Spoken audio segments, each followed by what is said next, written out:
Bismillahirrahmanirrahim. Assalamualaikum warahmatullahi wabarakatuh. Alhamdulillah, alhamdulillah, alhamdulillahi rabbil alamin. Wa bihi nasta'inu ala umuri dunya waddin. Asyhadu an la ilaha illallah wahdahu la syarika lah wa asyhadu anna sayyidina Muhammadan Rasulullah. Allahumma shalli ala sayyidina Muhammad wa ala ali sayyidina Muhammad. Anak-anak yang Bapak banggakan, ya, kita mulai lagi kegiatan belajar mengajar melalui daring ini, ya. Sebelum kita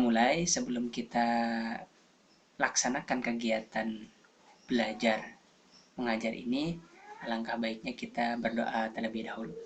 Mari kita berdoa bersama-sama. Bismillahirrahmanirrahim. Raditu billahi rabba wa bil islami dina wa bi Muhammadin nabiyya wa rasula.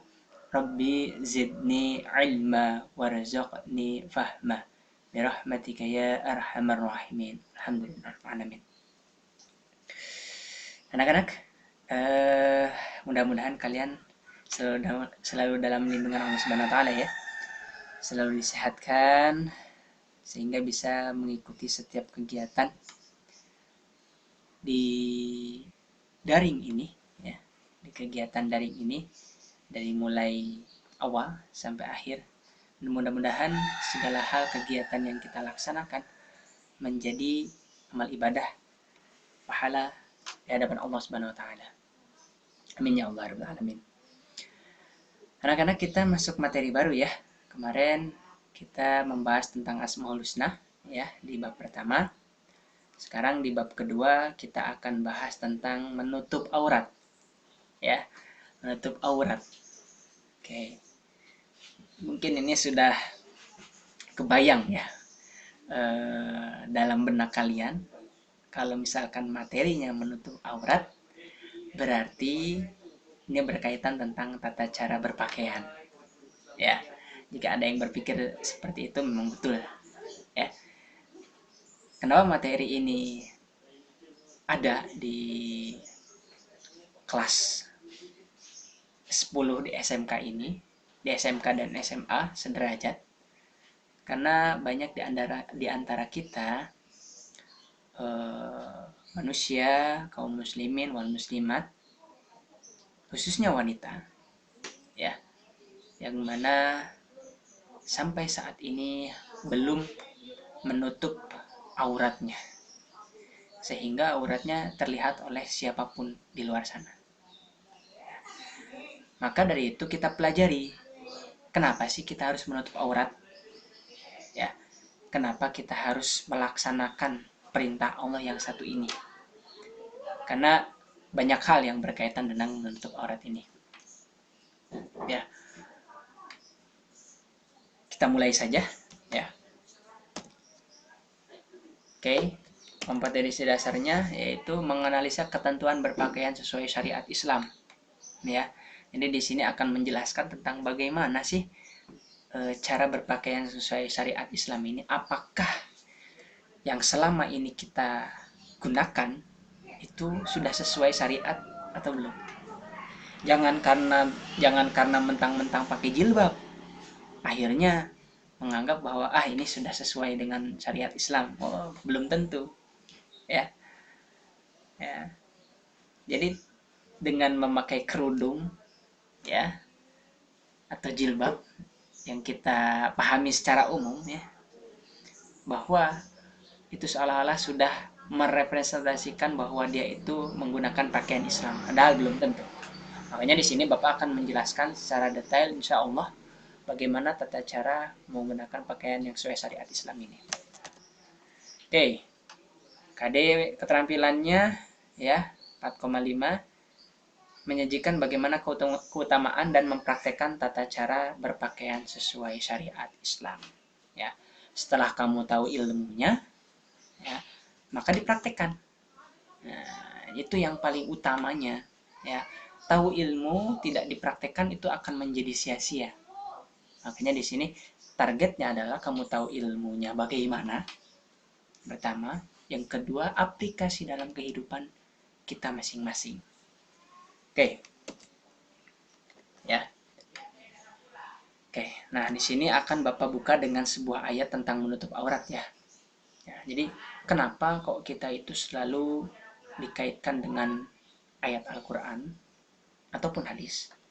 Karena segala hal perintah yang ada di agama kita, agama Islam, itu tentunya berdasarkan perintah Allah Subhanahu wa taala yang termaktub dalam Al-Qur'an maupun hadis Rasulullah. Oke. Ya. Ini ayatnya ada di Quran surah Al-Ahzab ayat 59. Ya. Bapak baca terlebih dahulu. Bismillahirrahmanirrahim.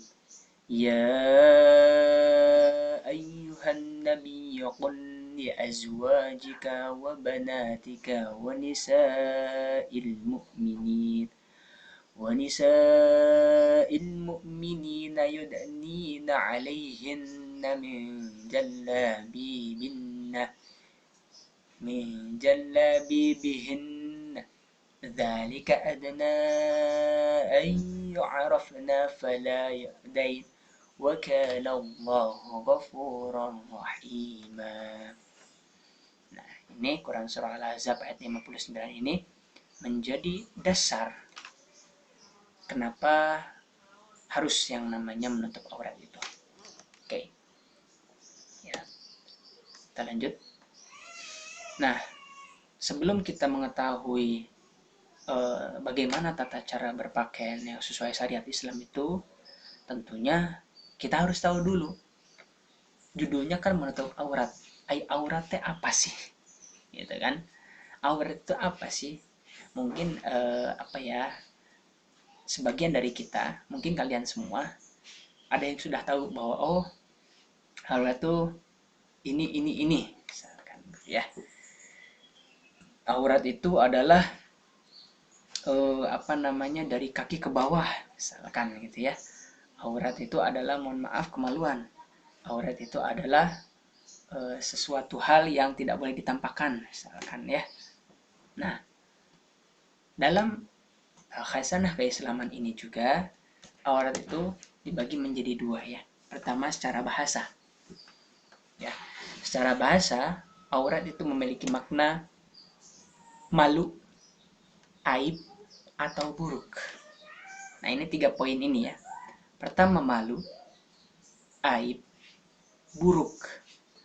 Nah, dilihat dari secara bahasa saja, aurat itu adalah sesuatu hal yang memalukan. Kalau misalkan contoh, ada suatu momen yang memalukan dalam diri kita, misalkan kamu lari-lari gitu ya, motah gitu di tengah lapang gitu kan. Misalkan ketika itu mungkin bercanda dengan teman, tiba-tiba kamu kepleset. Ya kan gitu kan, pasti itu adalah malu gitu kan. Memang sakitnya nggak seberapa, paribasa namanya ngan era malunya itu yang lebih besar gitu kan. Nah, maka kalau misalkan kalian kejadian seperti itu, tentunya menjadi sesuatu hal yang malu kalau misalkan diceritakan kepada orang lain. Ya kan gitu kan. Misalkan laki-lakinya sok heureuy gitu nya, kalau laki-laki biasanya lagi bareng teman kumpul-kumpul gitu kan. Ya saking kuheureuna gitu kan. Ya pengalaman lah sebagai seorang laki-laki ya. Merosotkan celana temenna gitu kan di depan umum kan gitu kan. Wah, tinggal pakai cangcutun kan era gitu kan, malu kan. Nah, seperti itu. Jadi aurat ini adalah sesuatu yang memalukan kalau misalkan ditampakkan. Ya. Jadi kalau sampai terlihat oleh banyak orang, maka itu suatu hal yang memalukan dalam diri kita. Aib. Kalau misalkan yang namanya aib, tentunya harus dijaga. Jangan sampai orang lain tahu. Ya kan, aib, namanya juga aib. Tidak boleh orang lain tahu. Misalkan, mohon maaf, kalian seorang pelacur. Misalkan itu aib kan, aib. Jangan kalian lah. Astagfirullahaladzim, mohon maaf. Misalkan si Z itu adalah seorang pelacur. ya kan? Tapi dalam kehidupan bermasyarakatnya dia baik, sehingga orang-orang beranggapan bahwa dia itu wanita baik-baik, tapi ternyata dia itu adalah seorang pelacur. Nah, seperti itu kan aib, nggak boleh ditampakkan pada orang lain, walaupun sudah jelas-jelas perilaku zina tersebut, pelacuran tersebut sudah salah gitu kan. Nah, tapi walaupun wanita tersebut ya berlaku zina, berlaku lacur dan sebagainya, tapi dia masih ada keinginan untuk menutup bahwa dia itu nggak boleh, orang lain nggak boleh tahu bahwa dia punya aib berzina tadi, melacur tadi. Nah, makanya aib itu nggak boleh orang lain tahu, hanya kita saja. Bahkan yang namanya aib saja, yang namanya aib itu misalkan kalian sudah menikah ya, sudah menikah, aib istri kepada suami di masa lalu sebelum menikah itu nggak boleh dibuka. Pun sebaliknya, aib suaminya di masa lalu ketika sudah menikah nggak boleh ditampakkan kepada istrinya. Nah, ini saking menjaganya yang namanya aib ini. Yang ketiga, buruk. Nah, kalau sudah dinamai buruk berarti sesuatu hal yang tidak enak dipandang, ya, tidak baik untuk dipertontonkan. Nah, jadi aurat itu ya keburukan dalam diri kita yang jangan sampai dilihat orang lain, ya kan? Nah, maka kenapa aurat ini secara bahasa memiliki makna 3. Pertama, malu. Kedua, aib. Ketiga, buruk. Oke, kita lanjut ya. Nah, kalau secara istilah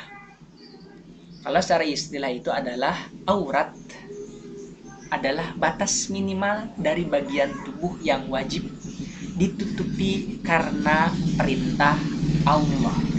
Oke, poinnya, batas minimal bagian tubuh wajib ditutupi karena Allah, karena perintah Allah. Ini jadi aurat itu secara istilah adalah batas minimal. Berarti yang namanya batas minimal, ya ini mohon maaf kalau misalkan agak berisik motor dan sebagainya, ya, karena Bapak buat video ini di rumah ya, rumah kebetulan sampingnya jalan besar jadi agak berisik ya, mohon maaf. Oke, batas minimal berarti tidak semuanya harus ditutupi, ya kan? Nah, batasannya dari mana? Nah, itu yang akan dijelaskan nanti selanjutnya. Ya. Jadi yang namanya aurat itu tidak semuanya. Perempuan ada batasannya, laki-laki pun ada. Jangan kira kalau misalkan yang namanya aurat ini kesannya itu hanya laki-laki, hanya perempuan. Bukan.